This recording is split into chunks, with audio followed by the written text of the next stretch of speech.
The galaxy was quiet, but it was not the silence of peace. It was the silence before a storm, heavy and waiting. In the far edges of known space, along the borders where human colonies brushed against alien empires, whispers had already begun. Patrol ships disappeared. Merchant convoys sent distress calls and then fell silent. Something was moving in the dark. Humanity knew this silence well. They had endured it on Earth long before the stars were theirs. Every Deathworlder learned the same lesson. Quiet skies could break into thunder at any second, and when it came, only the prepared survived. Humanity carried that memory into space, and now they felt it again. On the alien side, pride ruled the councils. The Thalari Dominion had always considered themselves the oldest, most powerful empire of the Spiral Arm. To them, humans were little more than a young, reckless species that rose too fast and spoke too boldly. The Thalari had tolerated them only because other empires urged caution. But now their fleet stirred. In the war rooms of Terra, the council watched. Screens glowed with intercepted transmissions, movement reports, and intelligence maps. The data told the same story. Alien ships were gathering, their formations tightening like a fist ready to strike. Still, no declaration came. No words, only ships moving closer. The silence grew heavier. On Earth, people carried on their lives, but with eyes on the skies. Families stored food and water. Farmers strengthened their shelters. Soldiers drilled in secret bases. Everyone knew what might come. Humanity had endured too much in its history to mistake arrogance for peace. They had learned that when the proud move their fleets, war follows. A small scout vessel, the Aegis Dawn, was the first to get close to the alien armada. Its captain, Commander Reyes, stared at the endless silhouettes of warships through the viewport. They were not simply patrolling. They were advancing. Slowly, with measured discipline, but advancing all the same. He sent the images to Terra. His voice was calm but sharp, every word heavy. They are moving their fleet. This is not a drill. They are preparing for war. The last message carried a line that echoed through every human channel. Peace ends the moment they cross the border. Then silence followed. The Aegis Dawn never sent another signal. On the alien capital, the Thalari High Command dismissed human warnings. In their council chamber, filled with golden banners and the scent of burning incense, admirals laughed at the thought of humans resisting. They are soft, one declared. They only survived because we allowed it. They raised glasses of fire wine, certain of victory before the first shot. To them, peace was not ending. It was simply being replaced with dominance. But in hidden bases across human space, preparations began. In underground bunkers carved into asteroids, soldiers cleaned their rifles. In orbiting shipyards, massive carriers hummed with power as engineers whispered to each other. Soon. Families on distant colonies said their quiet goodbyes to fathers, mothers, brothers, and sisters who boarded ships without promise of return. Every human heart carried the same thought. If they want war, they will find it. Still, the galaxy outside did not see these preparations. To the other empires, humanity seemed still waiting, almost passive. They could not see the weight of patience that every Deathworlder carried. They mistook calm for weakness, and so the tension thickened. Each day, alien ships crept closer to human borders. Each day, human scouts sent shorter and more urgent reports. In the cities of Terra, news feeds ran endless debates. Was this just a show of force? Or the beginning of war? The public wanted answers. But the council remained silent, only saying, "We are watching." In that silence, suspense lived. One night, in the orbital station above Mars, a young officer looked at the star map. The alien fleet's movements formed a slow curve like a blade being drawn. He whispered to his commander, "They are not just testing us. They are preparing to strike." His commander only nodded, his voice calm as stone. "Then we will be ready." For Deathworlders, readiness was not an option. It was survival. As days passed, ordinary people began to feel the weight of the coming storm. In the markets of Luna, traders packed their goods into crates, preparing for evacuation.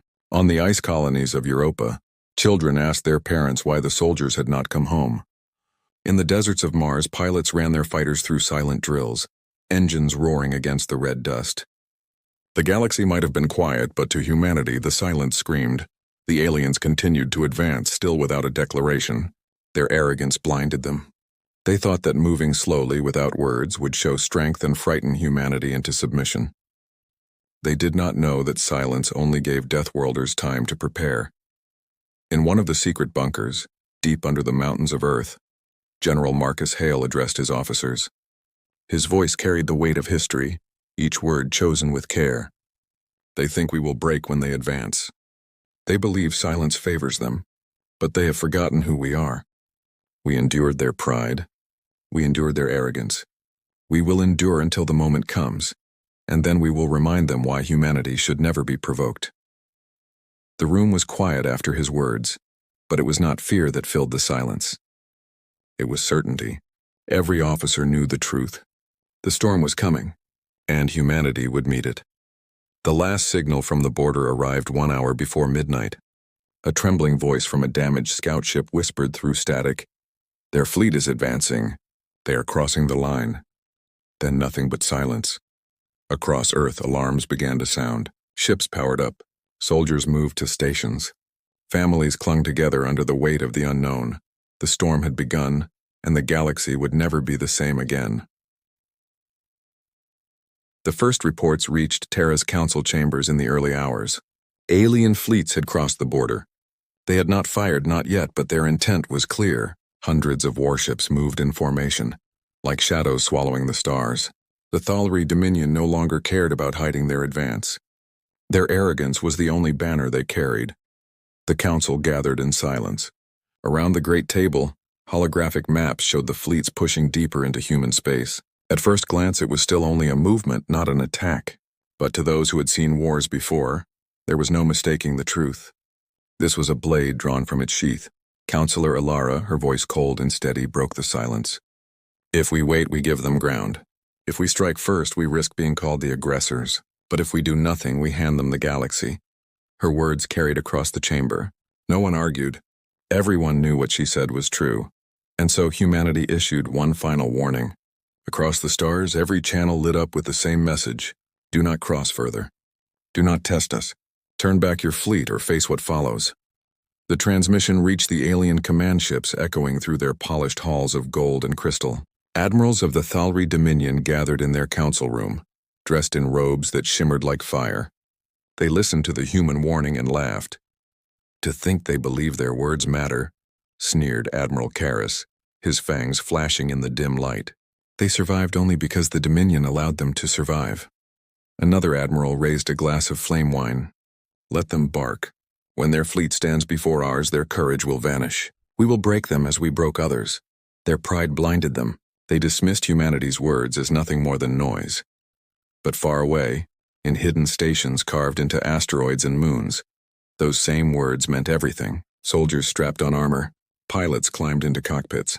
Crews whispered oaths to one another, hands pressed against the cold steel of their ships. "If they come, we will not run." Ordinary humans prepared in quiet ways. Families on colony worlds reinforced shelters, built hidden bunkers, and taught children where to run when the sirens screamed. Farmers sealed food supplies under the soil. Miners prepared tunnels as safe havens. Humanity had endured too many storms not to prepare for another. Still, on the surface, they showed calm. To the outside galaxy, they seemed patient, even hesitant. Other species whispered, "Perhaps the humans are afraid. Perhaps they will yield." They could not see the fire burning under the silence. In a bunker deep beneath Mars, Captain Arden stood before his company of soldiers. His face was carved by scars from past battles, his voice steady as stone. "Do not think this will be easy. They believe we are weak. That belief is their greatest mistake. When the order comes, we will remind them." His soldiers answered with a single word, their voices like thunder rolling through steel halls. "Ready." Meanwhile, the alien fleets pressed closer. They ignored every warning, every plea for restraint. Patrol ships that approached too near vanished, their wreckage left as silent messages. Each act of arrogance pushed humanity closer to the edge. In the orbital stations above Earth, officers studied the star maps with careful eyes. Every movement of the alien fleet was recorded, predicted, measured. Commander Yara, a veteran of the border wars, traced her finger across the glowing lines of ships. "They are not here for intimidation," she whispered. "They are here to conquer." Her second-in-command frowned. "Then why no first strike?"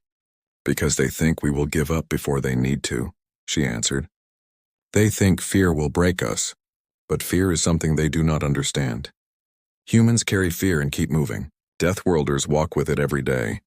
And so the tension grew heavier. Humanity had spoken. But the warning fell into arrogance and laughter. The aliens mistook silence for weakness. They mistook patience for fear. In a small village on Europa, a boy asked his grandfather, "Why do they hate us?" The old man, his eyes heavy with memory, replied, "Because we do not bow. And because we will not bow, they will learn."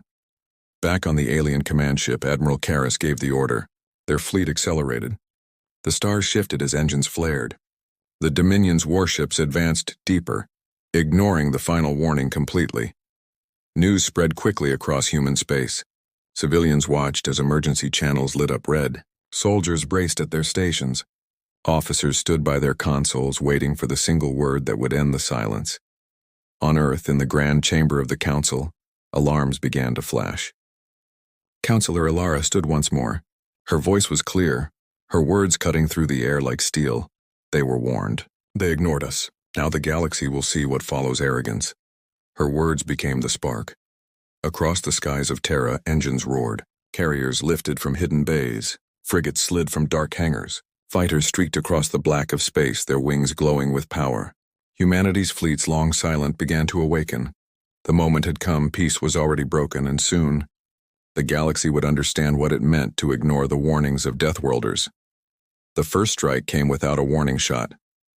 At the edge of the Vega system, the alien fleet crossed into human territory with engines burning bright. Their warships moved in flawless formation, like a tide of steel sweeping across the stars. To them, it was already victory. They believed the humans would retreat, that their defenses would crumble before the power of the Dominion. But the humans had been waiting. From the shadows of asteroid belts, hidden ships powered up. Their hulls, painted in dark alloys, blended into the rocks until engines flared alive. One by one, signatures appeared on scanners. The aliens at first thought they were small patrols. Then more appeared, dozens, hundreds, a hidden armada that had been silent until now. "Contact, multiple signatures," cried an alien officer, his voice cracking. "They are everywhere." On the Dominion flagship, Admiral Karras frowned. He had expected scattered resistance, not this. But his pride would not allow him to admit surprise. "Fire on them! Show them the strength of the Dominion." The command was given. Alien warships opened fire, beams of energy slicing through the darkness. Explosions lit the void. A human cruiser took a direct hit and vanished in fire. But then the human fleet answered. Missiles streaked from hidden silos. Torpedoes cut across space like spears. Railguns fired slugs at impossible speeds, tearing through alien shields with brutal precision. Ships burned on both sides. But for the first time, the Dominion realized what they had walked into. It was not a weak defense. It was a trap. On board the TNS Resolute, Captain Arden stood tall, his eyes locked on the battle screens. Target their command ships. Break their formation. Make them bleed. His voice was steady, but every word was sharp with fury. Fighters swarmed from human carriers like a storm of steel insects, weaving through the chaos. Alien vessels struggled to keep formation as explosions tore apart their flanks. Every time one Dominion ship was destroyed, another 3 human ships seemed to rise from the shadows. The arrogance that had carried the aliens forward began to fracture. Admiral Karras slammed his fist against the console. "How do they have so many? We monitored their shipyards. They cannot build at this speed." Another officer stammered, "And they hid them." "They waited. They were preparing all along," Karras snarled. "Then crush them. Push forward." But it was too late. The galaxy was already burning. In the skies above Vega Prime, the night turned into fire. Civilians on the planet looked up as streaks of light crossed the heavens. Some thought it was meteors until explosions followed. The war had arrived, and it did not ask permission. Human soldiers on the ground cheered as news of the first victories spread. One Marine, watching the battle feed from a bunker, whispered, "They thought we were afraid. Now they will see." But victory was not simple. Human fleets paid the price in fire. Entire squadrons vanished in seconds under alien bombardment. Ships that had been home to thousands of souls broke apart, scattering across the void. Humanity endured loss, but every loss hardened their resolve. For every ship destroyed, 2 more seemed to rise from hidden reserves. This was not a single battle. It was the opening of a storm. From distant colonies, emergency transmissions poured in. Stations under siege, civilians trapped in bombardments, fleets calling for reinforcements. The galaxy burned, and not just in the skies, it burned in every heart, human and alien alike. In the council chambers of Terra, the news arrived with brutal clarity. The Dominion had underestimated humanity, but humanity had underestimated the scale of the Dominion's pride. The war was not a border clash. It was the beginning of something far larger. Counselor Ilara's face was pale as she read the reports. This is not about land or power. This is about arrogance. They will not stop until we are ash and silence. Then we will not stop until the stars themselves burn. Meanwhile, in the Dominion fleet, panic spread through whispers. Officers who had once laughed at human warnings now stared at burning ships in disbelief. They fight like no other species, one muttered. They do not retreat. They do not surrender. And fear began to grow. Above the battlefield in the heart of chaos, Admiral Karras finally saw it. Humanity's silence had never been weakness. It had been patience. They had endured insult after insult. Arrogance piled upon arrogance, but once the fleets moved, they responded with fire. Pull back, Karras ordered, but it was too late. His words came as another Dominion ship exploded in a blossom of fire. Retreat would no longer save them. The humans had already turned the silence into a storm. On board the TNS Resolute, Captain Arden gave the final order of the night. Drive them back. Make the galaxy watch. Today they learn. And as human ships advanced, burning across the stars, the galaxy did learn. Peace was not broken by words. It was broken by arrogance. And now, with fleets locked in fire, the galaxy itself burned with it. The first battles were only the beginning. By the time the alien fleet staggered back from Vega, the galaxy had changed. Their arrogance had been burned away in fire, and in its place grew something they did not understand: fear. But humanity was not done. For centuries, Deathworlders had learned a truth. Survival was not won by holding ground, but by striking back harder. Now, with fleets awakened and armies moving, humanity carried that truth into the stars. In the command chamber of the TNS Resolute, Captain Arden stood over the battle maps. Holographic systems glowed red with enemy positions, and blue with human counteroffensives. His voice was calm, but it carried the weight of iron. We will not wait for them to regroup. We strike now, push beyond Vega into their space. Every world that laughed at us will remember. Every system that mocked us will learn. His officers nodded, eyes sharp. The time for silence was over, and so the human fleets moved. Carriers slipped from hidden bases, escorted by cruisers and destroyers. Subspace relays lit up with coded orders, awakening squadrons that had lain in reserve for years. Across the spiral arm, humans armed themselves, not just soldiers but miners, engineers, and colonists. Every man and woman on every world became part of the war effort. The first counterstrike came at the Thalri outpost of Doria Prime. Dominion soldiers patrolled the orbital defenses with lazy confidence. They believed their warships would protect them. They believed humanity would not dare cross the line. They were wrong. Human cruisers burst from hyperspace like knives through cloth. Missiles streaked, torpedoes roared, and the orbital defenses fell in minutes. On the ground, Dominion governors screamed for reinforcements. None came. By the time the smoke cleared, the outpost was gone, burned into memory. News spread fast. The galaxy whispered. For the first time, Dominion civilians began to doubt their leaders. They said the humans were weak, one merchant muttered. But who is weak now? Still, the arrogance of the Dominion's high command did not bend. In their grand halls filled with banners and firelight, the admirals roared in anger. They dare attack our worlds? Then we will crush them until nothing remains. But anger was not strength. Anger was the mask of fear. Human fleets struck again and again. Border stations fell. Supply lines were cut. Hidden weapons, rail cannons embedded in asteroids, swarms of drone fighters, stealth ships built in secret, emerged from the shadows. The galaxy watched in shock as Dominion forces, once thought invincible, began to fracture. And still humanity pushed further. In the mining colonies of Kavaris, Dominion civilians huddled underground as human soldiers advanced, but the humans did not slaughter the innocent. They destroyed the war machines, seized the fuel supplies, and left warnings burned into the skies. This is what arrogance brings. Back on Earth, the Council released a single statement to the galaxy. The words were simple, carved into every screen, every channel, every broadcast. We endured their pride.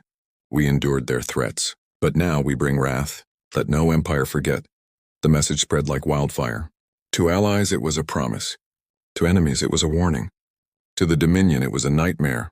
Alien leaders who once mocked humanity now begged for defense. But their fleets were shattered, their soldiers demoralized. Reports flooded into Dominion High Command. Systems lost, planets abandoned, colonies burned. Every officer carried the same whisper: the Death Worlders are coming. Among ordinary aliens, fear turned into panic. In the markets of distant worlds, traders refused to leave their ports. Families fled into the deep wilderness of their planets, hoping the war would pass them by. Entire cities prepared shelters, whispering prayers to gods that could not stop what was coming. And still, humanity did not stop. On the TNS Valiant, Admiral Saren spoke to her crew before launching the next assault. Her words echoed across the ship like a hammer on steel. They thought us weak. They thought us silent. Now they will know the price of pride. We will not rest until every star they claimed is free of their arrogance. Her crew roared in answer. Engines flared. The fleet surged forward. As battles raged, whispers spread through neutral empires. Some saw humanity as a rising storm, unstoppable and merciless. Others saw them as a force of balance, striking against an empire that had grown too proud. But all agreed on one truth: the galaxy was no longer the same. Back in the Dominion capital, Admiral Karras sat in silence. He stared at maps filled with red marks of defeat, his claws trembling against the console. He had laughed at human warnings. He had called them weak. But now he could not escape the truth written in fire. Every day they take more, one officer whispered. Every day they grow stronger. Karras closed his eyes. He could hear the screams of burning fleets, the silence of destroyed worlds. For the first time, the great admiral of the Dominion felt something he had never admitted before: fear. Humanity's wrath was not wild. It was precise, cold, and unrelenting. They did not burn blindly. They burned with purpose. Every strike was a reminder. Every battle was a lesson, and the lesson was simple: never mistake silence for weakness. The Dominion had built its empire on arrogance. For centuries, it had expanded without question, conquering weaker species, bending others into submission. But now, for the first time, it faced an enemy that did not kneel. Humanity had endured their pride, but once the fleets moved, the galaxy itself burned, and the fire spread. By the third month of the war, the Dominion had lost more than a dozen systems. Supply lines collapsed. Border worlds surrendered before the first shot, their governors lowering banners when they saw the black hulls of human fleets enter orbit. For every world lost, fear traveled faster than light. In the streets of alien cities, civilians whispered, "The Death Worlders are coming." On the TNS Resolute, Captain Arden stood with his crew. The battle screens showed the Dominion capital system. Its defenses glowed with energy barriers, countless turrets, and massive shipyards. The last fortress of arrogance. Arden's voice carried across the ship, steady as stone. This is where they thought they were untouchable. Today we prove no empire is beyond reach. His officers saluted. Engines roared. The fleet advanced. When the humans emerged from hyperspace, the Dominion was waiting. Thousands of ships filled the void, shields raised, weapons armed. It was the greatest armada they had ever assembled, but it did not matter. The battle began with fire. Human fleets cut forward like blades, tearing through the outer defenses. Railgun slugs shattered shield walls. Missiles carved through enemy formations. Fighters screamed across the void, weaving between titans of steel. Explosions lit the skies until space itself looked like it was burning. The Dominion fought hard, but their pride could not replace experience. Humans had fought for survival on a death world where every day was a war. They carried that fury into the stars. Their formations bent but did not break. Their soldiers fought even when ships burned around them. Where others saw death, humanity saw endurance. On the Dominion flagship, Admiral Karras watched as one system after another collapsed on his screens. His voice trembled, though he tried to hide it. "They are only men and women. How do they fight like this?" His second-in-command whispered the truth. Because to them, survival is war, and war is survival. Still, the Admiral gave the order: fall back. Defend the capital world at all costs. But retreat was no escape. Human fleets pushed deeper, carving into the heart of the Dominion. Orbital stations fell in fire. Defense lines cracked under relentless assault. Carriers unleashed waves of fighters until the skies were choked with steel. The capital itself shuddered as orbital rings exploded, raining fire on the surface below. On the ground, civilians screamed as sirens echoed through the cities. Once they had laughed at the humans, calling them reckless, fragile, weak. Now they saw the truth written in fire across their skies. In the grand hall of the Dominion's ruling council, banners of gold and flame still hung from the walls. But the rulers stood pale, their voices breaking. We must beg for peace. We cannot hold them, but it was too late. Peace was already dead. Above the planet, in the heart of the battle, Captain Arden sent the final message across every channel, to every ship, every city, every empire. His voice was calm, almost cold. You mocked us. You dismissed us.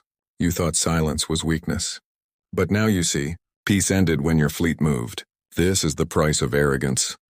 The message echoed across the galaxy, and then the final strike came. Human fleets concentrated their fire on the Dominion's capital station. Shields flared, groaned, and shattered. Explosions tore through the massive structure until it split apart, breaking into burning fragments that fell into the atmosphere below. The skies of the capital world turned red with fire. The Dominion had fallen. Silence followed, but this time it was not the silence of arrogance. It was the silence of fear.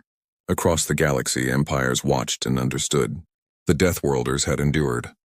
They had burned fleets, shattered pride, and crushed arrogance beneath steel and fire. On Terra, the Council issued one last decree. We did not start this war, but we ended it. Let the galaxy never forget. And the galaxy did not forget. In distant marketplaces, alien traders lowered their voices when speaking of humanity. In the halls of other empires, rulers whispered, "Do not provoke them. Do not test them. They are Deathworlders, and their silence is never weakness." For the Dominion, peace would never return. Their pride was gone, their arrogance destroyed. What remained was fear. Fear that spread faster than fleets, faster than fire, faster than war. And from that day forward, the galaxy carried a new truth. Humanity had endured. Humanity had risen. And when their fleets moved, the stars themselves burned.